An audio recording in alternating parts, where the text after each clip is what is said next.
You thought I'd skip special teams, didn't you?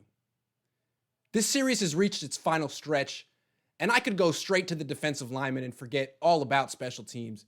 But where's the fun in that? Special teams is underrated and highly important. It produces what coaches call hidden yardage, meaning if the punt returner gains 20 yards, those are 2 first downs the offense doesn't have to pick up. Punters, punt returners, and kickers are as important as ever. They constantly improve at their craft. Kickoff returners don't matter as much anymore, though. The shorter kickoffs essentially have eliminated kick returns from the NFL.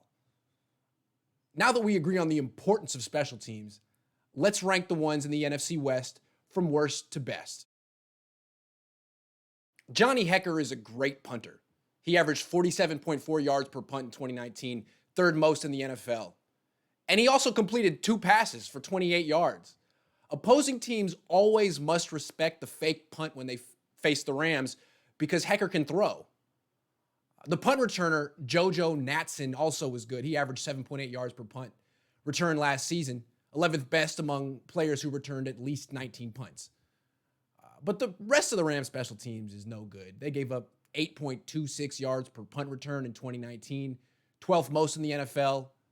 And they let their veteran kicker, Greg Zuerlein, sign with the Cowboys this offseason and replaced him with a rookie, Sam Sloman.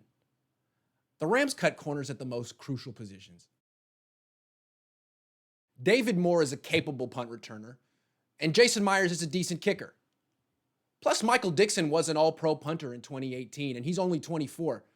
His punts hang in the air for ages and give his teammates a chance to tackle the returner before he starts running. The Seahawks gave up just 6.26 yards per punt return last season, 10th best in the NFL. This is a solid unit. Richie James Jr. averaged 8 yards per punt return last season, 7th best in the entire league. He's the top punt returner in the NFC West right now. Robbie Gould used to be one of the 49ers' best players, but he had a down season in 2019 and missed all 4 of his 50-plus yard field goal attempts, a bad sign for a 37-year-old kicker. Has Gould begun to lose leg power, or did he simply need more off-season training in 2019?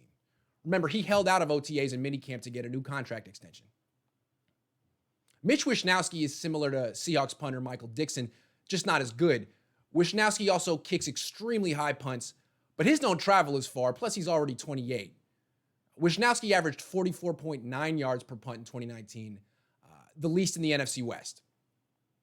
The 49ers' best special teams player also is their best running back, Raheem Mostert. He's a gunner, meaning he covers punts, and is a big reason opponents averaged just 5.7 yards per punt return against the 49ers last season, 7th lowest in the league. If Mostert becomes the 49ers' starting running back next season, will he continue to play special teams? If not, the 49ers' punt coverage won't be as dominant next season, but it still should be good. Former 49ers punter Andy Lee is 37. And yet he still averaged 47.8 yards per punt last season, 2nd most in the NFL. Why did the 49ers ever get rid of him?